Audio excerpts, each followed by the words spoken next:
Christmas Hear me now? Canobie Lake Park. Canobie Lake Park. Well, thank you so much for having me today, and I look forward to this event every year. It is a little bit of a hike, and I apologize for arriving a little bit late, but I'm here, and I'm ready, and we have some awesome stuff going on up at the park this coming season. So I'm really excited to show this to you. Obviously, our last major project was the Untamed roller coaster in 2011, and 2018 is the single largest expansion year that Canobie will have and has had in its last 116 years of operation. So we are pumped for this year. So Bigger than the sewer? What's that? Bigger than the sewer? All new sewer line, bigger than the sewer. That was last year's, and thank you all for applauding when I announced our all new sewer line last year, because you know, the back of the house stuff, sometimes that's all it is, so can't really promote that. But now, because of all that back of the house stuff, we have stuff that we can promote. So the very first thing is, for those of you who came during Screamfest, the last 3 weeks of the year, we did launch the new attraction Ice Jet. And so Ice Jet, again, only opened those last few weeks, so that really is a new attraction for this year, and all of our spring, summer, and fall crowds will take advantage of that. So that obviously replaced and was in the same spot of our original Matterhorn, which so many people were disappointed when it left, that we're excited to have it back. I have a quick video clip just for those of you who haven't seen it. Sound is, don't worry about sound. The sound is amazing. So that's a little bit about the ride attraction that we have, and I think for some of you who came last year, I told you that we did an internal employee contest that was, let us know how many lights, how many LEDs are on it when we first turned the thing on, and we did, again, an employee contest, and we were going to do some great prizes. And then while that was all underway, I went to maintenance to say, okay, how many lights are actually on it? And they're like, we don't know. I'm like, you're kidding me. So even the manuals, like there's nowhere where it has a total. So I had to send 4 people out, and literally they're counting every single LED. So I will always and forever thank those people for spending that few hours doing all the multiplication to see.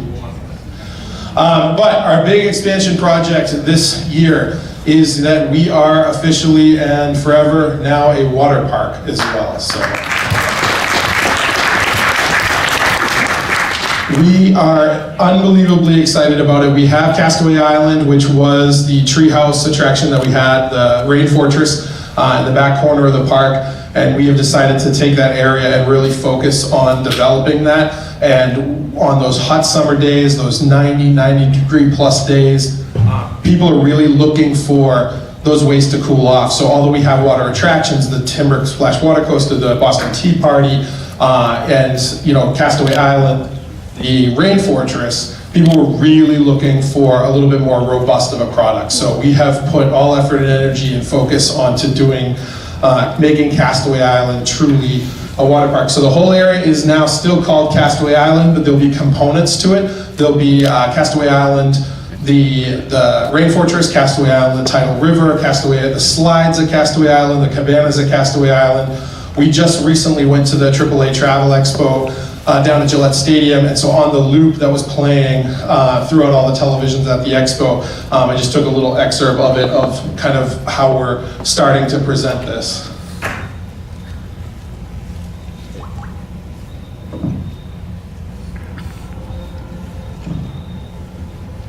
Again, sound is somewhere in the closet.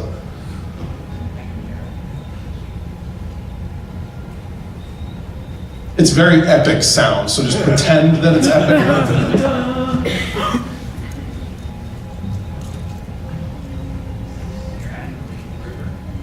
Yeah. Wow.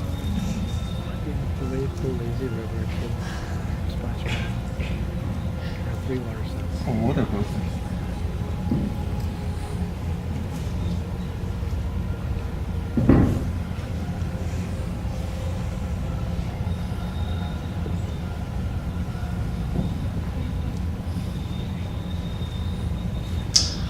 So that is just the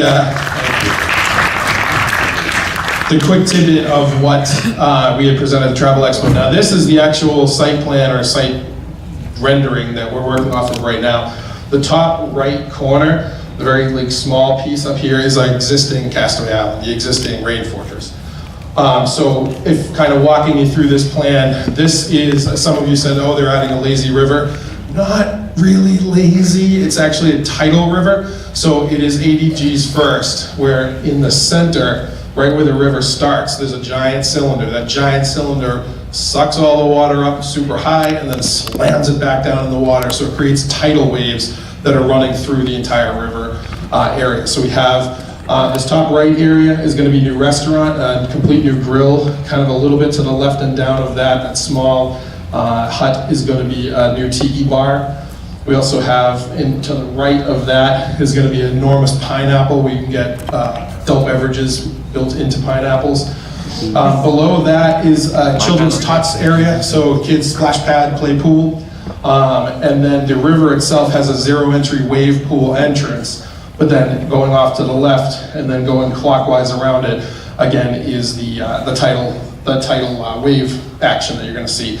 And the center of the island is going to be a 60-foot tall tower that has tube slides on it. So that is there with the runout pool, and then kind of wrapping around the whole area is 12 private cabanas that are beautiful. I mean, these things are being well overbuilt, so they're going to be fantastic.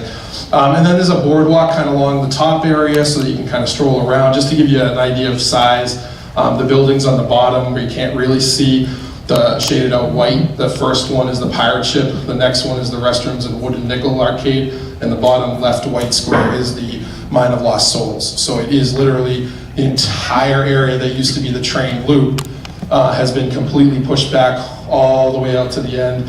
And then there's new restrooms, facilities, maintenance buildings, support buildings, things like that. But this in a nutshell is the project. So we have, again, the wave action. We're excited to gather footage of this thing, so I will certainly connect with Russ earlier. We're right now on target for Memorial Day weekend opening. We just had a blizzard, we're about to have a blizzard, so don't hold me to any kind of opening dates, but it'll be some point, in that May, June timeframe, but Memorial Day weekend is what we are targeting. Once we are able to turn this on and start it for operation, we're going to do a complete media day, a private media day, where we're gathering footage and media. So I'll certainly invite anyone who wants to come out from this group, who wants to be part of all the TV commercials and footage and photo shoots, video shoots, all that kind of stuff. You can do that. The park will be closed that day, and we'll be just doing it for gathering all of our television stuff. So I'll definitely invite everybody to that. It's just all these pictures are just concept pictures from ADG, from Whitewater, of what we have purchased and what we're getting, but none that I'll have until actually make it happen. So just an idea of what the triple slides are going to be.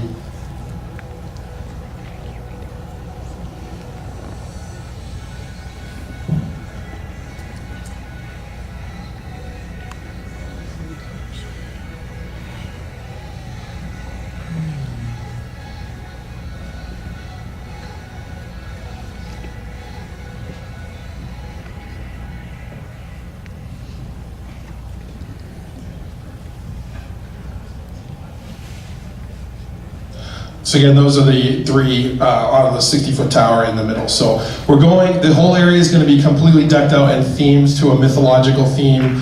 We have a backstory where there's a goddess of water that hilarity ensues, and that's why Castaway is built. So we have that on our website, and then everything that we're kind of theming in the area is going to be like a Polynesian type mythological tiki feel to it, all kind of revolving around the symbol above the logo for Castaway Island. So we are extremely excited about this. We have our work cut out for us. We have started construction. We're well into construction. The river is already dug. The buildings are framed and roofs are going on. It is pretty cool this year too. I also put 4 time-lapse cameras down in the area so that we're going to really have a great view once it's done of the whole thing, going from train tracks and grass and dirt all the way up to a full-fledged water park.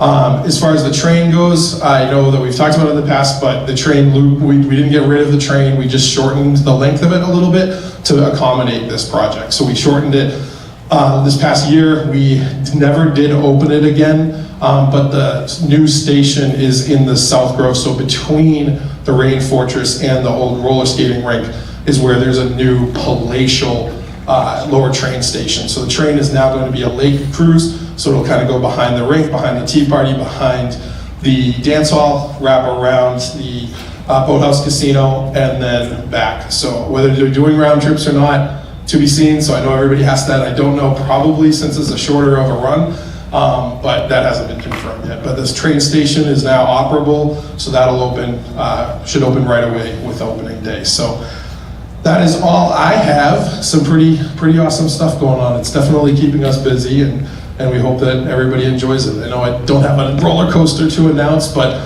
for us, this is a roller coaster. It's awesome, and it's going to be fantastic. So that's all I have. Any questions for me? Yes. I noticed in the rendering that you seem to be taking extra care to make sure that the buildings and everything were wrapping around the turn for a corkscrew. So there's probably no chance of expanding underneath that turn once it just covers under the track? Or? I mean, there's always opportunity for advancement. I mean, we're building this, see how it does, see how it's received, you know, and the corkscrew, we did make very much care to leave that whole area intact. Whether that stays intact forever, who knows, but right now we have no plans to remove the corkscrew or end its operation. No immediate plans for that. Yes? How big are the cabanas? Cabanas are 12 by 12, and they're fantastic. Television, refrigerator, all kinds of bells and whistles that come with them. We're also, I'm sorry? For how many people? I think they're going to be for up to 10 people. We're also, because of this area, we're going to launch a cashless payment system. So very similar to a hotel.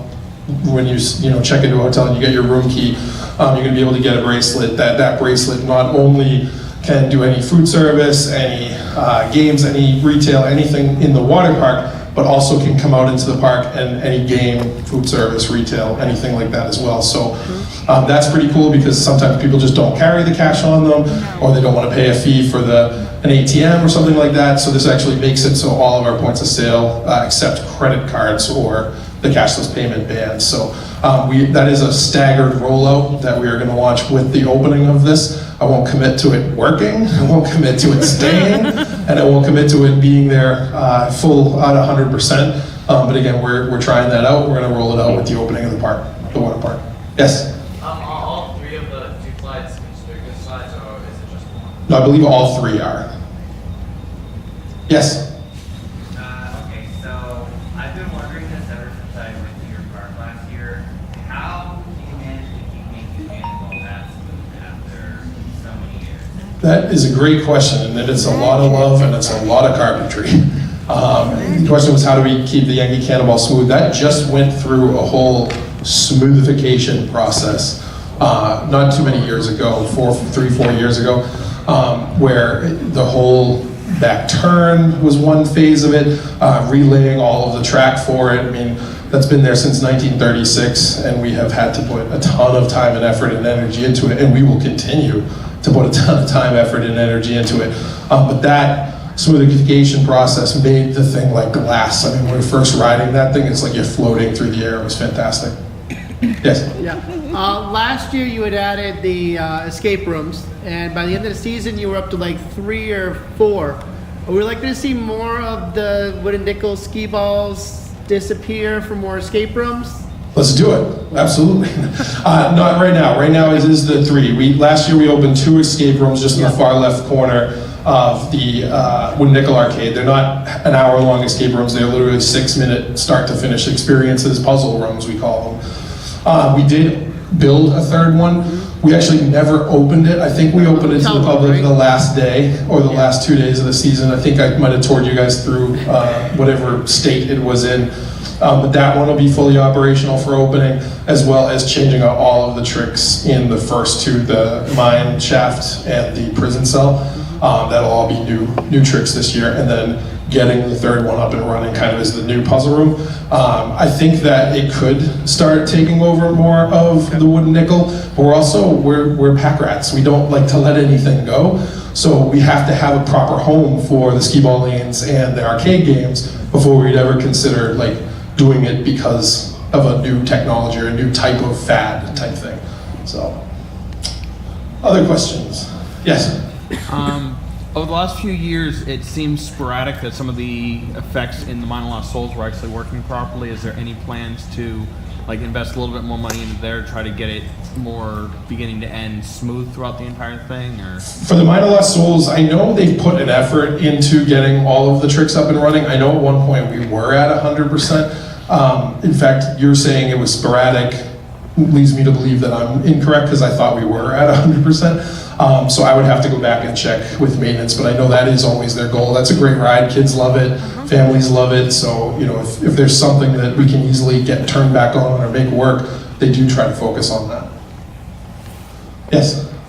With the Waterpark extending into the path, during my screen test and when the Waterpark closed, how will guests be able to get to that side of corkscrew, or will they not be able to get on that side of corkscrew anymore? Everything to the left of the corkscrew now is Waterpark, so it's likely you won't be able to walk around the corkscrew. There'll be one entrance, and if I can just go back to that, the current entrance is where the old stone pillars are that were the original trolley entrance to the park, which is kind of right down there at the bottom right there. That's going to be kind of the new entrance exit to get in. There'll be auxiliary gates. I don't know if they'll be operational on a daily basis, the auxiliary gates, but right now that is the way in and out. So to answer your haunted house question or the Halloween question, we don't know what that puts in store for the haunted houses. Like we had one in the Rain Fortress last year. And so whether we still try to do something in here or make people walk through the closed river, I'm not exactly sure what direction we're gonna go, or if we're gonna use this at all for Halloween. I think it's too pretty and it's too new to start putting blood and dirt and all the gross things on it. So we probably are gonna steer clear of that and focus the haunts more on the pad to the right of the Untamed roller coaster. And instead of having just one on there, maybe even have two, so. I don't want to be the reason that blood is stained into the pores of the stamped concrete down there, so. Any other questions for me? Well, everyone, thank you. Oh, I'm sorry, one in the back. Is Castaway Island, what? Castaway Island is 100% free with park admission. So for all of this new offering and all of these new products and everything that we're doing, we went up $1 for our gate admission price. And everything is included, so there's no upcharge to take advantage of this. Great question. I should have led with that. That's fantastic. You're hired. All right, ladies and gentlemen, thank you so much. I appreciate the time. I hope you enjoyed the rest of your event.